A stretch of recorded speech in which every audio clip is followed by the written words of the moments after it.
want to say thank you to each of you for allowing me to be here. This is truly an honor. I was listening to the speech, her poem, and I said, my God, her notes right here. Just shine. Babe. As the creator of the Black Life Project, when I heard that, I said, wow, how my sisters and I are on one accord. This is the very first time, of course, that I've heard that. Beautifully spoken, yes. Beautifully written and rendered poem, and I thank you and I honor you for that. Thank you so much. I want to say thank you to Dr. Bill for allowing me to be here today, for inviting me to be here. To the ones who've gone on before me, thank you for truly setting the stage and making me feel very welcome and warm in this environment. I've been here several times. I have some good friends here, and it's just a great community, and I just want to say thank you, because it's not, I never take these opportunities lightly to speak to a crowd. If the crowd is 3 people, 100, 300 people, doesn't matter to me. I don't take those opportunities lightly, because I know it is a gift and it is indeed a blessing to be able to share what, I believe the work that God has given me to do, which I believe is a very, very, very important work that must be done. And it's not lost upon me that I'm the first female to speak, and I feel very honored by that as well. Again, I say thank you so much.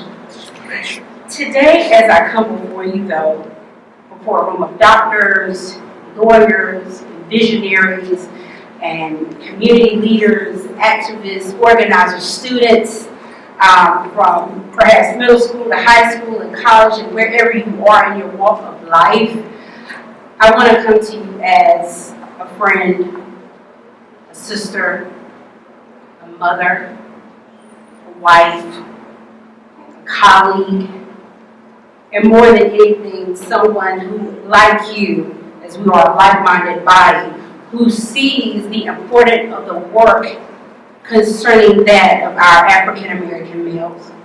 That we have a very important journey that has spanned several hundred years, of course, but this is our time to focus in on the things that we need to do to think about the path, the trajectory for our Black males, whatever stage of life that they are in. And I think it's really a wonderful topic that's worthy of our time, our investment, of our resources, whether they are intellectual, whether they are monetary, or whatever that we have to give, that we do opt to make that investment. So before I begin, I wanted to share a story, and this is a heartfelt story for me. It's brief and it leads to the other parts, but in October 2016, one of my former students was murdered. I had taught him public speaking at Pitt Community College, and he was a feisty one. A good guy, but certainly a feisty student, and I like the feisty. I'm feisty, so I love that feisty spirit. But I was notified by his tutor at Pitt Community College that he'd been murdered. And I asked the question, I said, well, how did you know to reach out to me? And she said, well, he mentioned you several times that you gave him a hard time, but you made him work hard. And I said, okay. And I was heartbroken. I was stunned to know that his life had met a violent end. He was murdered in his home, shot execution style, in Dayton, North Carolina. Completely set me like the tailspin. Because in many ways, I lived a sheltered life, and I've never known anyone to meet their end in that way. Not so close to me. I mean, this is a man that I talk to on a very regular basis. This is one, like I said, we had disagreements. I advised him, He was in my classroom for an entire semester. He would stay after class, and that's why I knew certain details of his life, because he shared them with me after class. And so it was hard to hear that he had gone on at really a young age. He was only 49 years old, and that's important to who he was. And so I don't watch a lot of news. I tend to read more so that I can get a full grasp of what is really happening. But I decided to watch news. I wanted to see what the story would be for him. And I sought it out. I wanted to hear it. I wanted to see it with my own eyes. And when I did, I shuddered. I shuddered at it because Kyle was his name. He was victimized once more in the media. He was not seen as a man who was rebuilding his life, a man who had a daughter that he cherished. And to me, he talked about it all the time during class, during discussions. We could be talking about football, and he would manage to talk about this little girl whom he loved so much. She always came up. No, we didn't talk about that. Instead of talking about a man who was getting his education, we didn't talk about a person who had fought through the criminal justice system. And because if you've ever been, accused and incarcerated, and you have a felony on your record, going back to school is no small task. There is a process to that. And it takes a special, dedicated person to work through that process and then to pursue it with what we know are, what we feel at times, sometimes are insurmountable odds. Because then you have issues. Can I get my license? How am I going to get there? How am I going to pay for books? Am I going to get money? Am I going to get assistance? No, that's not what we talked about when we talked about Kyle. Instead, we talked about his criminal history. That was in the story. That's like the second line. A man was found murdered today in Ada, North Carolina. He had been incarcerated several times, had several felonies on his record. He was just released from prison in 2012. Authorities do not know who is responsible for the murder. And it was almost like to remind us that at some point he had been a threat himself. And because he had been a threat by virtue of this murder, maybe a threat that was once present is no longer present. Or perhaps to make us breathe a sigh of relief because he was a criminal. And that is how criminals meet their end. I'm not a criminal, so I don't have to worry about being shot in my home innocently, minding my own business. But he's a criminal, so that's okay. And though I was actively toiling at the helm of the Black Light Project, a problem that I had known existed, obviously, because I had my reasons, of course, for creating the project, it hit me in the face, though. It really made it very real for me. We tend to think in our circles that things that we see on the news aren't happening here. Well, that's happening there. That's Texas. That's Florida. That happens in Charlotte. That's like the closest we think that that's going to come to our lives. That's not happening here. But it made me realize several things are happening here. And I realized that also, even given as a Black female, that the way that I experienced life is very different. I did have a sheltered life. I think I mentioned that before. I had a sheltered life. But even with that, even reflecting on my own brother, I realized very passionately at that point that my life had been very different. And I realized we have a media problem. I knew it, but even more so. And I don't mean this new fake news thing we're going through right now, where if I don't like what you say, it's suddenly fake news. No, I'm talking about erroneous reporting, omissions, skewed news that has is very pointed to drive us to certain conclusions. That is what I'm speaking of. And it's not like we don't know it, right? Think about when you have a crime happens, and if you don't see the picture, what do you say? You home Black? That's right. Because if you were Black, his face would be up there. That's right. I'm going to give you a very scary example that you all may remember. About a year ago in Dallas, the Black Lives Matter activist group, they were doing a march. They were carrying out a march, a very peaceful protest. And unfortunately, an individual decided to open fire on police officers. Like a sniper attack began to occur. And when that was happening, there happened to be a Black male who was operating legally and fully within his right to open carry in the state of Texas. And he was walking down the street, mind his business, shots start popping off. Somebody happened to catch a photo of this black man just walking. He was plastered on national news legally bearing arms according to the Second Amendment that everybody loves to quote, that seems to be okay for everybody but some folks. This man, who had nothing to do with it, who actually, if I recall correctly, did not even receive an apology, his image was plastered on the news before they had confirmation that he was in fact the perpetrator of that crime. Just like that. But if I shoot a congressman, the majority whip, I believe, it takes 6 hours to get a photo on the news. Or 24 if you've seen it. Oh well. Or the other joke we made. Where did they get that man from to report on the accident he saw across the street? So y'all found the least helpful, the least able to speak on the subject. All these people you chose, okay. Alright. That's no accident. Or entire television series.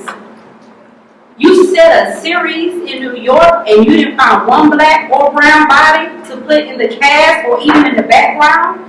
You mean to tell me the people collecting the tokens? No. These media misrepresentations that we have.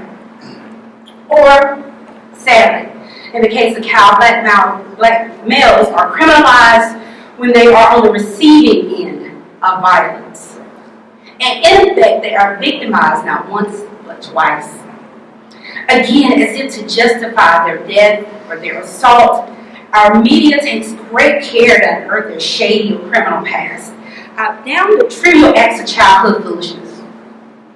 In the Trayvon Martin case, it was very important to note that he had smoked weed one time, sometime, we don't know when, but I do believe he did it. So I'm going to make sure I put that in this report because I need to feel okay about the fact that he was gunned down. Jesus.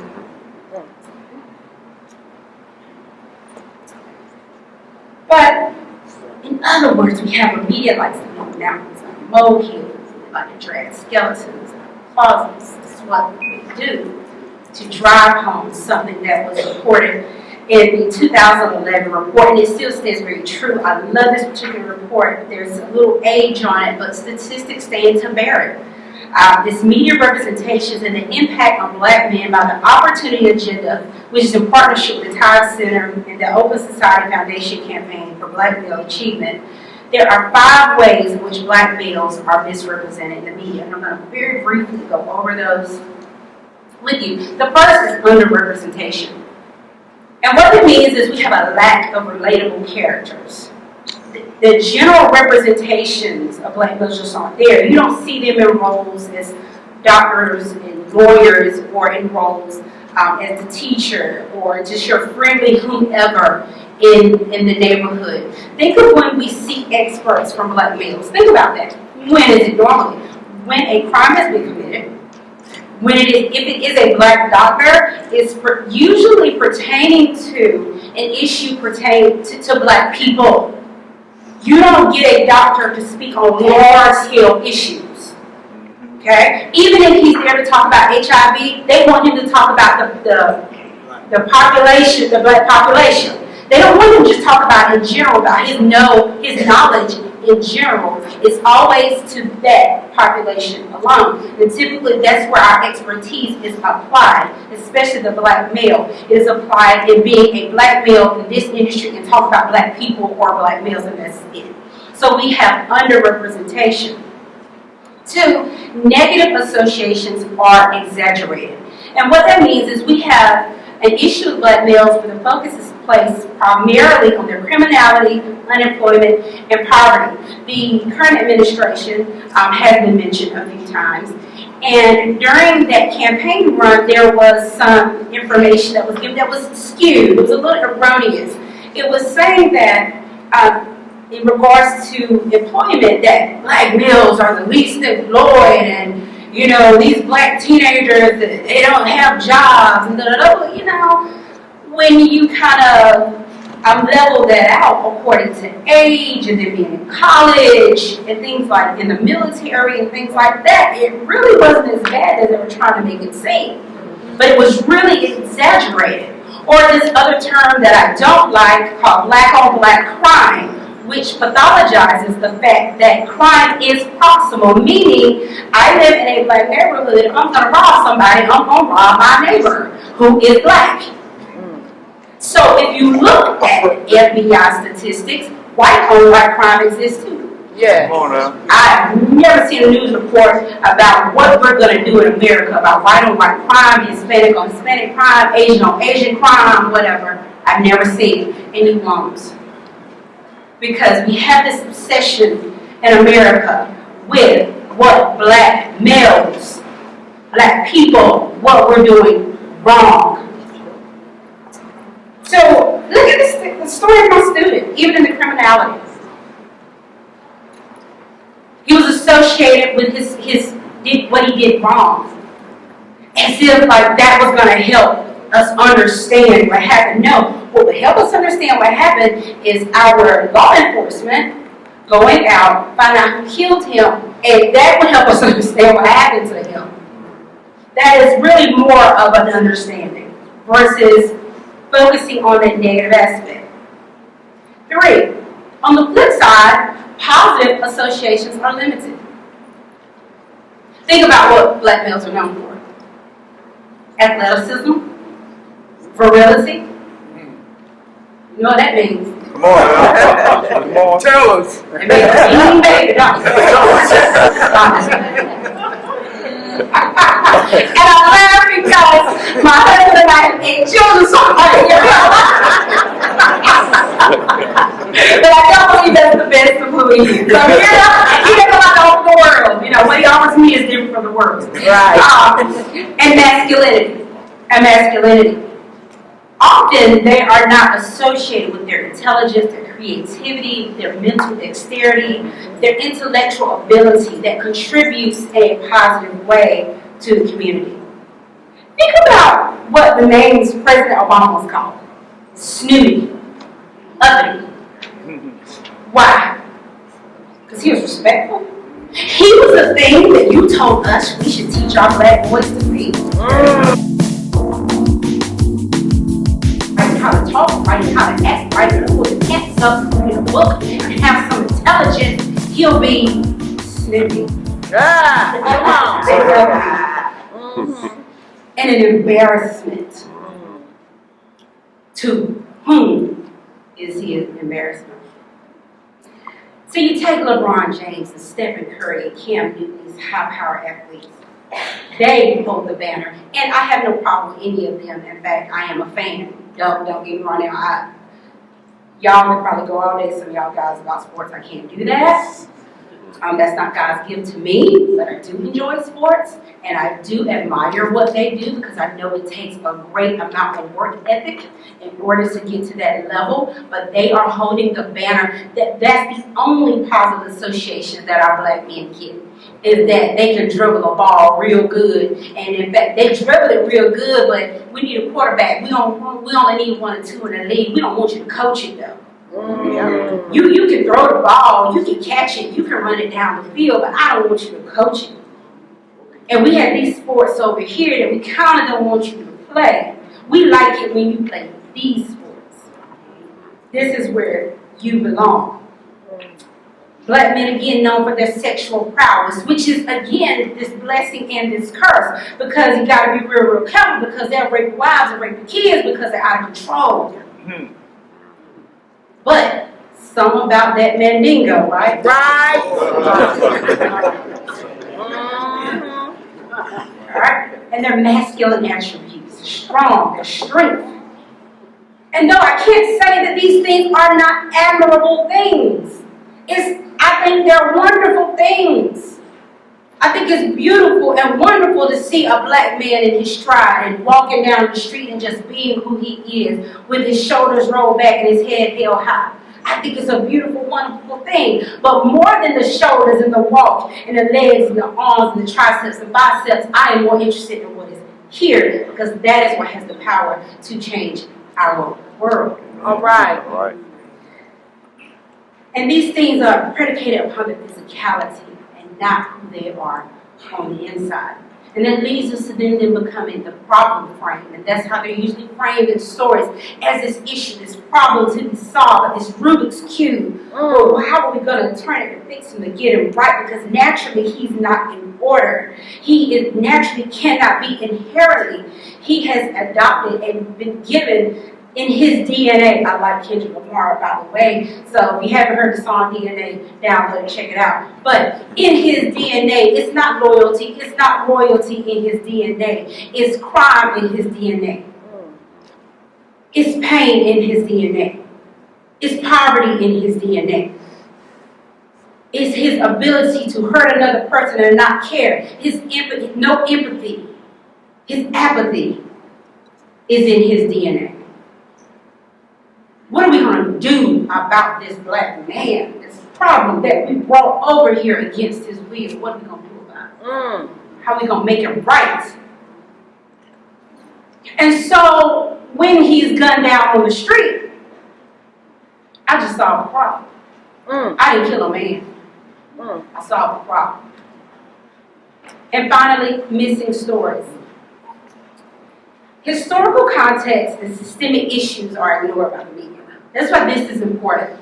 And that's why our educational system, and thank you, Mr. Tabari, I believe that's your name, and any other educator in this room who are dedicated to the craft. I know Ms. Suggs is a former educator, and like I said, I spend the room, I see several others. Mr. Kerman is an educator. I honor them.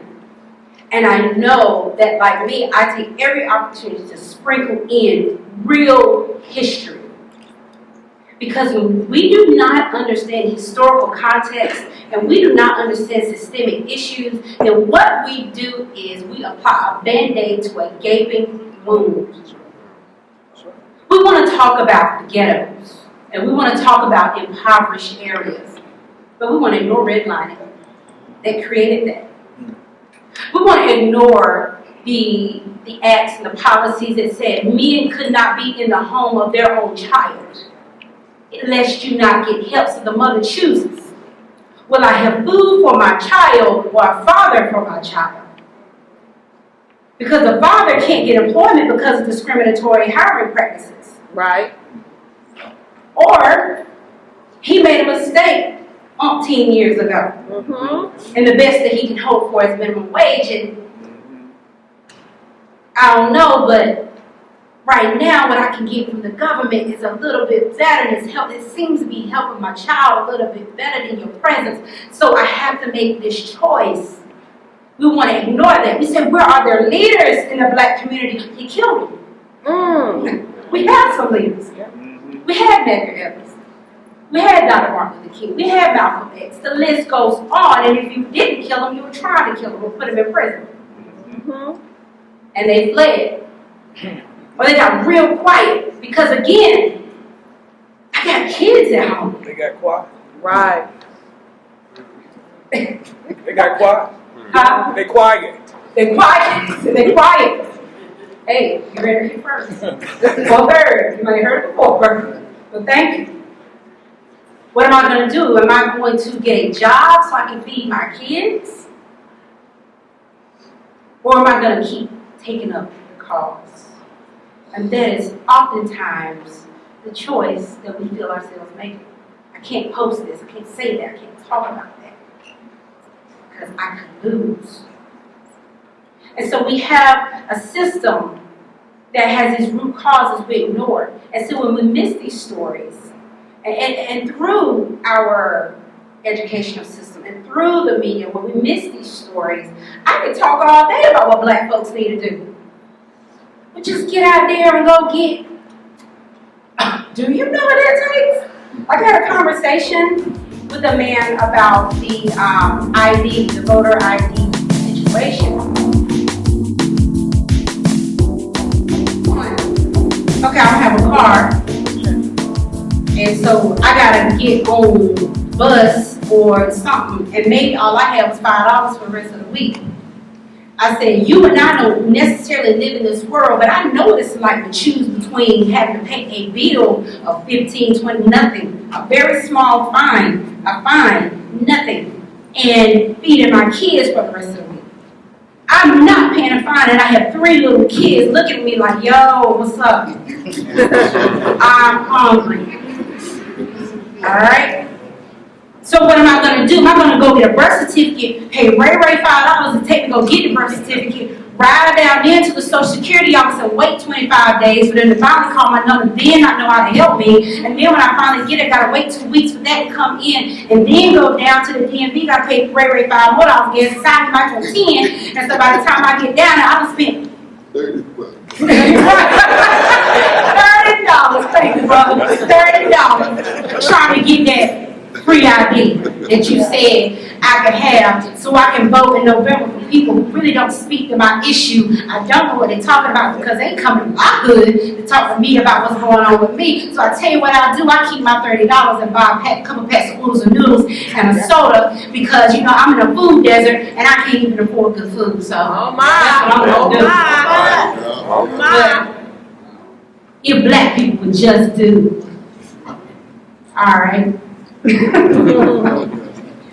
And back to the issue with me. We drink it in. We got happy. My kids, I'm out of me shame. They all got iPhones. You know, social media, laptops. They got it all. And it's coming in. And we live in a mean age. I need 2 lines to tell me all about President Obama, how he ruined this country. I need 2 lines to tell me Jesus walks with Donald Trump. That's all I need. I need 2 lines to tell me that black on black crime is out of control. And I just need 2 lines to tell me that whatever I come up with. And I put it on a meme with a picture of Abraham Lincoln, and then it's gotta be a fact. And it's the truth. Because we want to believe what we see. Right. And so you think about it. And we say women need better role models, and they do.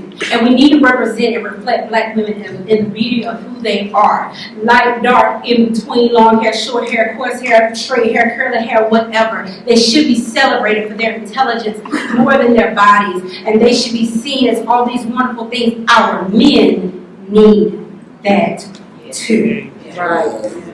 Yes. They need to know that they are more than their dreadlocks. They are more than the new curly on top look. I don't know what it's called, but I think it's kind of cute. I'm trying to convince my husband to go a man bun. I think it's cute. But they're more than that. They're more than thugs. They're more than the criminals that you see. It's more than their pants that are sagging down. It's more than the personal style they take up that changes from year to year. The gold chains that they wear. They're more than that. They're not just athletes, and again, I celebrate them. They're more than rappers. Love you, Chance the Rapper. Love you, J. Cole. Love what you're doing in the music biz.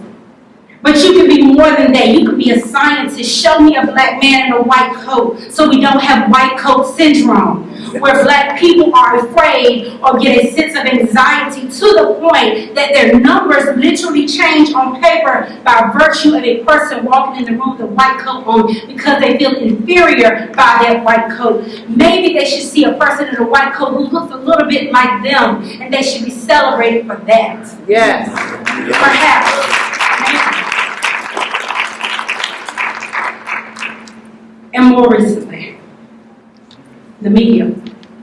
We're bombarded by seeing spinning bodies of 17-year-olds pummeled by bullets in the street. Facebook Live videos of men again exercising the Second Amendment right.